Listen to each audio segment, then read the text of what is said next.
Okay, welcome back mga scalper. Another technical analysis for BTC. And wag na nga nating patagalin pa.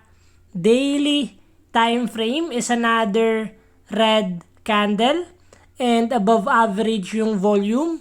Kung makikita natin, possible nung nagkaroon ng green candle is another pullback for downtrend continuation.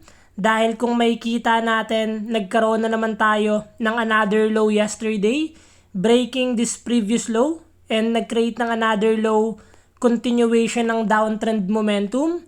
And kung makikita natin, meron tayong high, lower high, and another lower high. Dito naman meron tayong lower low, another lower low, and yesterday nagkaroon tayo ng another lower low. Silipin natin yung possible scenario sa lower time frame. So 4 hours time frame still on a downtrend momentum.